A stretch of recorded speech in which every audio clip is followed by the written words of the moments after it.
Perasaannya senang sih, senang banget. Kebetulan gue inget banget sih rasanya pas ngucapin kalimat syahadat itu ya. Sebelum ngucapin kalimat syahadat deh, gue udah dikasih teksnya gitu ya sama ibu ustazahnya itu. Ini nanti baca yang ini ya mbak, ini baca yang ini. Dan gue kayak, oh iya baca aja, tinggal baca. Baru baca nama gue siapa, umur gue siapa, mata gue udah kayak penuh banget air mata dong, udah kayak banjir itu, nangis semua. Jadi kayak padahal gue nggak ngerasa mau nangis ya, tapi tiba-tiba di situ kayak sedih aja gitu. Apalagi pas sebelum gue ngucap syahadat tuh ibu-ibu, kebetulan ada ibu-ibu pengajian sekitar 20 orangan di situ ikut bantuin baca doa. Itu gue merinding banget, bulu kuduk gue tuh sampai pokoknya merinding banget asli pas ngucapin kalimat syahadat itu sih, yang sampai sekarang tuh gue inget ya. Aduh, bukan main deh merindingnya, seriusan. Itu tuh pengalaman spiritual yang nggak pernah gue dapetin sebelumnya, baru pertama kali di situ.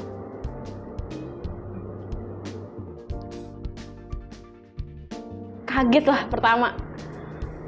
Kenapa? Mereka bertanya-tanya kenapa gitu. Kenapa aja sih mereka bertanyanya.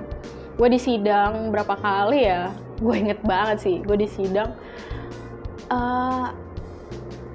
Nyokap gue sih nangis gak berhenti-berhenti berapa hari tuh ya. Pokoknya ya iyalah ya, anaknya dididik dari kecil Kristen, udah di-CD segala macem, gede kok mau pindah agama gitu, pasti orang tua mana istilahnya yang nggak kecewa gitu.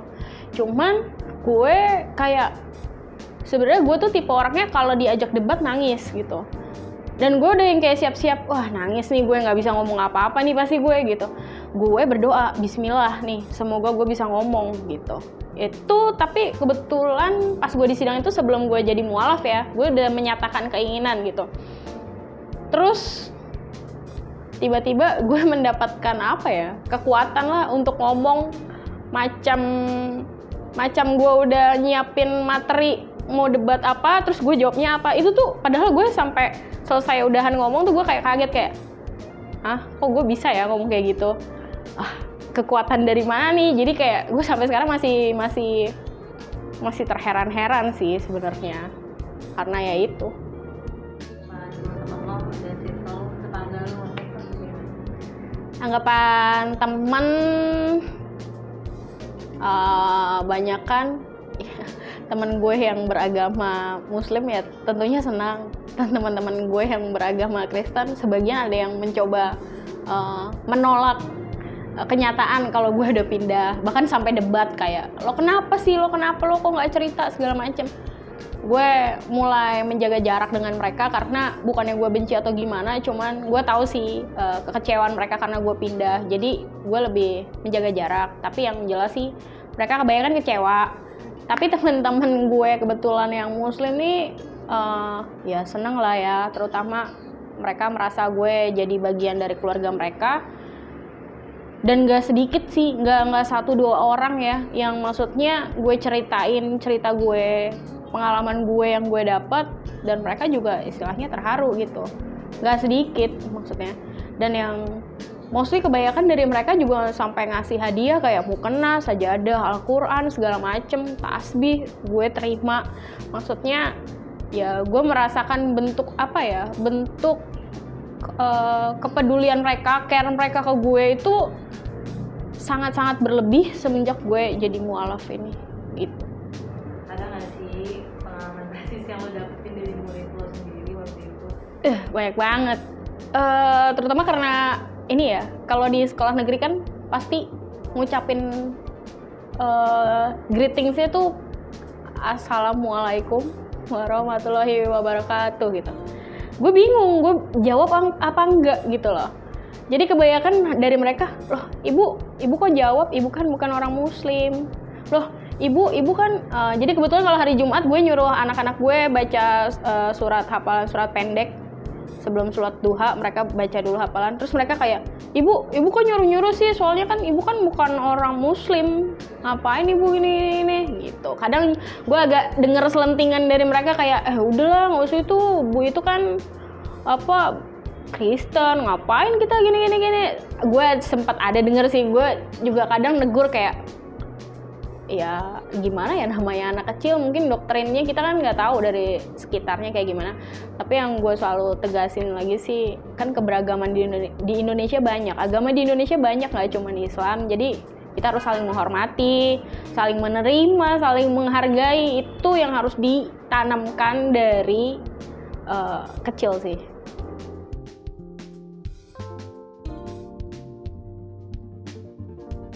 Kalau dalam hal, gue nggak bisa banyak komentar sih, karena gue bukan seorang yang tokoh agama. Mungkin gue juga agak takut sih komentar tentang ini. Tapi yang bisa gue tangkap, mungkin lo harus lebih kenal ke diri lo sendiri, yang tahu gimana lo itu lo gitu. Kalau emang lo butuh waktu buat mengenal diri lo, ya silahkan gitu. Karena jangan sampai lo kayak misalnya lo Kristen, lo ke gereja enggak, ikut pelayanan enggak, ngapa-ngapain enggak, lo cuma Kristen KTP, buat apa gitu? Lo tidak merasakan kedamaian gitu. Ya lo cari, apakah emang lo nya kurang banyak berdoa atau gimana, kita kan nggak tahu. Yang tahu lo sendiri. Yang jelas yang gue rasain ketika gue mendapatkan feeling kayak gitu, gue cuma berdoa kalau emang gue masih merasa gue di Kristen, kayak tolong tunjukin hidayahnya.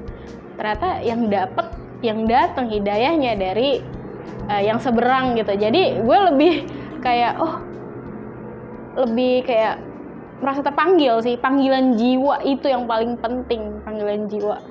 Karena gimana ya, namanya agama, kita itu lahir di negara yang emang dari lahir, misalnya lo dari lahir lo Islam, ya udah lo sampai gede lo Islam. Lo dari lahir lo Kristen, lo sampai gede Kristen. Lo tidak diberikan mungkin nggak semua orang sih yang berani kayak gue ngerasa nih di sini kayaknya gue nggak terlalu ini nih, gue pengen coba nyari itu, pengen coba belajar yang lain. Kayaknya nggak semua orang berani kayak gitu deh, karena emang ya itu, balik lagi, kita lahir di negara yang emang dari awal kalau lo Kristen ya sampai gede lo Kristen gitu. Kalau di luar beda cerita kan, kayak lo bisa mempelajari mana aja, nanti yang mana yang menurut lo paling masuk di lo, paling bisa lo terima, ya itu yang lo anut. Tapi kan kita nggak kayak gitu. Jadi menurut gue, yang tahu diri lo sendiri kayak gimana itu lo, itu tetaplah berdoa. Yang mana yang datang itu pasti yang terbaik buat lo. Akhir kata gue ucapin terima kasih buat yang mau nonton celotehan gue. Ini sebagian dari pengalaman gue. Semoga kalian bisa mengambil sedikit banyaknya yang gue ceritain. Jangan lupa like, comment, dan subscribe YouTube channel Retina Production Jakarta. Sama satu lagi, jangan lupa follow IG-nya scriber.apparel. Di Shopee juga ada, ayo pada beli. Desainnya lucu-lucu, bagus-bagus, biar cepet nikah di kita.